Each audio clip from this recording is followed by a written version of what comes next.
And my instinct as a man normally is to say that, words are just words. Suck it up, brush it off, and keep moving forward.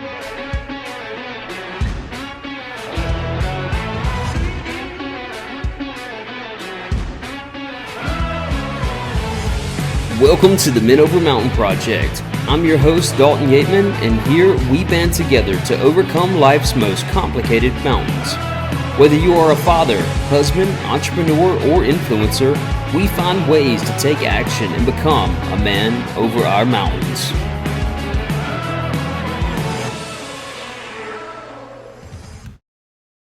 What is up, fellas? And welcome to another episode of the Men Over Mountain Project. This week, I want to talk about a phrase that has been rattling around in my head a lot here lately. And what brought this on, what had reminded me of this phrase is I seen an alternative to it. And the original phrase is, "Sticks and stones may break my bones, but words will never hurt me." And though I agree with that, I want to dive deeper because I believe that words carry the power between life and death. That's Proverbs 18:21. If you read the Bible, that is what we call the wisdom book, right? But anyway, so the alternative to this phrase was, "Sticks and stones may break my bones, but words can hurt worse than stones," right? So I posted on Instagram a question just to kind of gauge where everybody's belief system is on this. And so what I posted was, "Sticks and stones may break my bones, but," and then fill in the blank, right?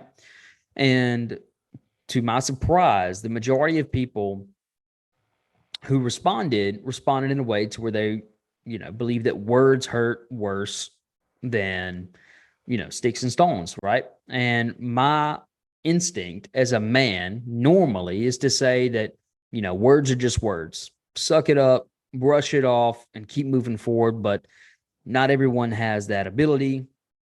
And my hope is by the end of this episode that we all are stronger and wiser in this area.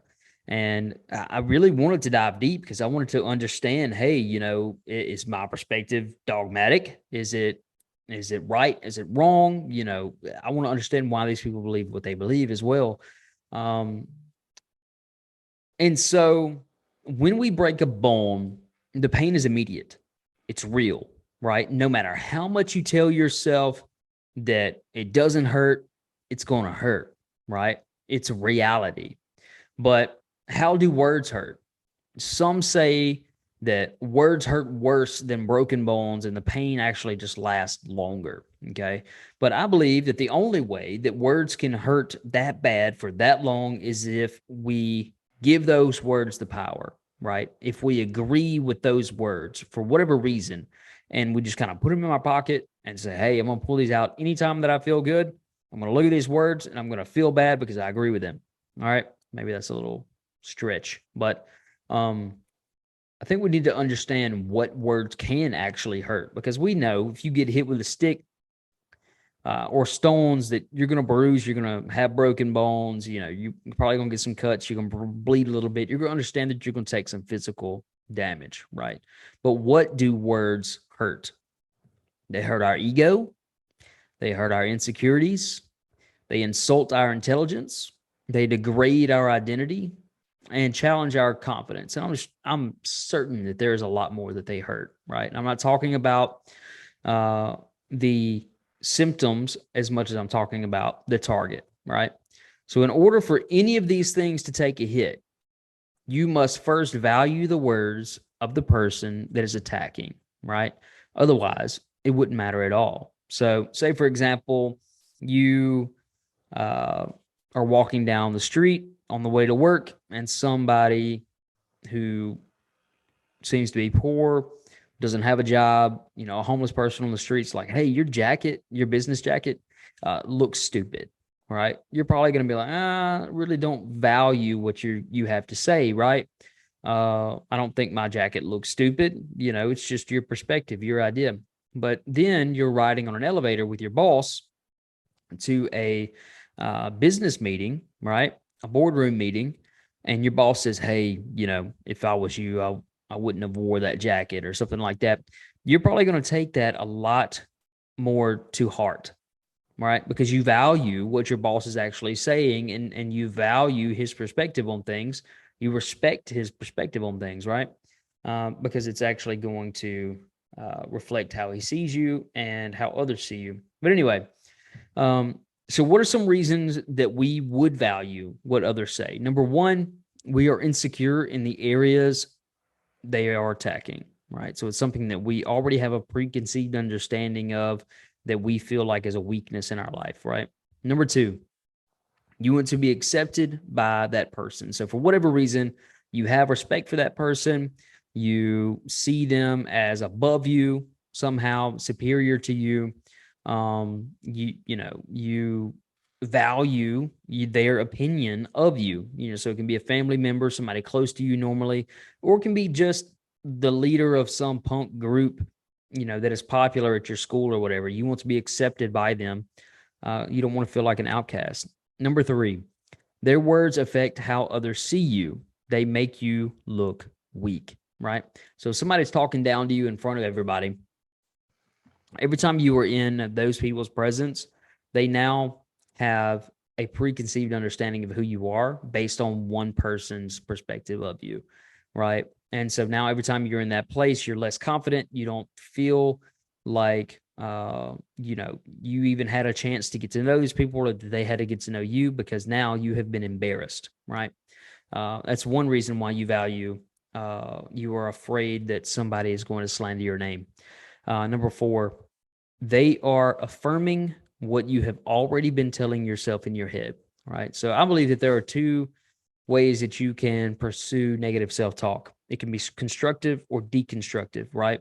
So deconstructive is just you pretty much building a person that you hate in your head, right? You suck at this, you're fat, don't have any friends, need more money, your business isn't going to work out, you're doing all this for no reason, all this type of stuff, right? That is a deconstructive mindset. Then there's constructive, where you're actually just taking inventory of your weaknesses. So, hey man, your 1 mile time was trash this week. You need to do what you need to do to get your butt in gear and make sure that you are doing what's necessary to bring that down next week. That is constructive. That is a challenge, right? Rather than a degrading thought. Okay, so I just wanted to make that clear really quickly, because a lot of people would probably point that out. And to be fair, the same would go for any positive words. Okay, meaning the four specific reasons you would value what someone says.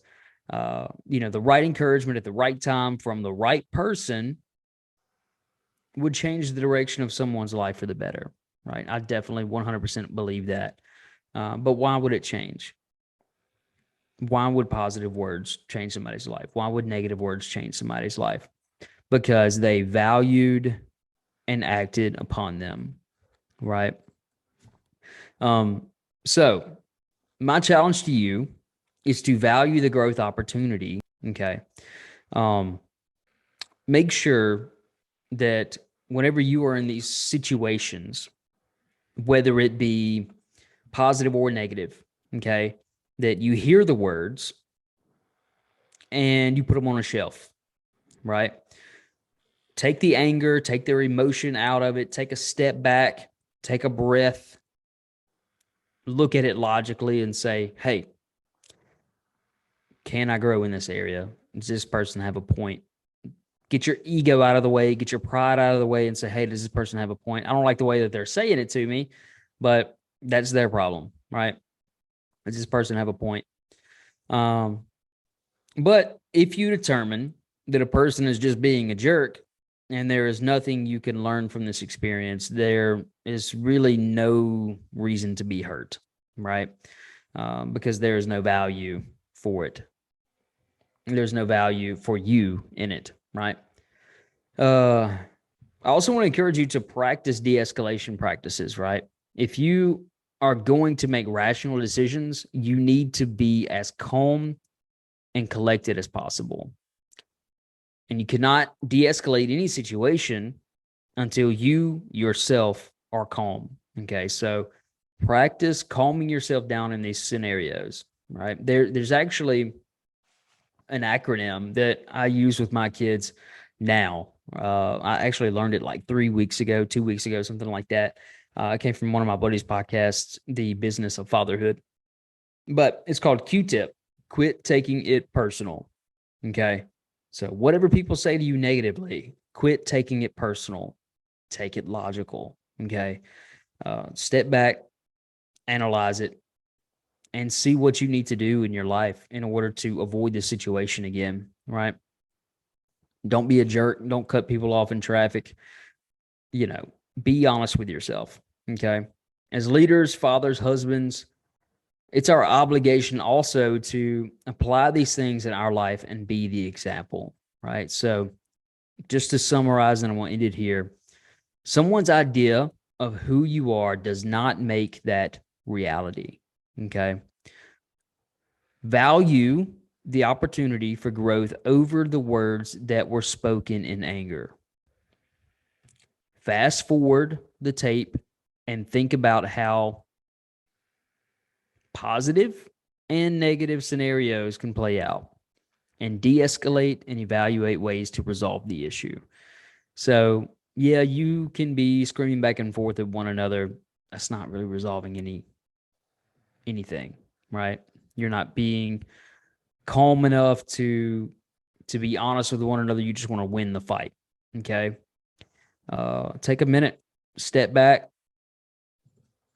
and figure out a way to resolve the issue. All right, guys. So that is going to be it for today. Thanks again for listening. And just as a reminder, I'm wanting these podcasts to be a lot shorter, right? I want to present a topic to you, give you some value to walk away with, something to think about, and have conversation about. So I would love to hear from you in the DMs, your perspective on things, where you stand, maybe some things that have helped you, some practices that have helped you, better habits, different things like that. With that being said, thanks for listening, and go out and conquer those mountains.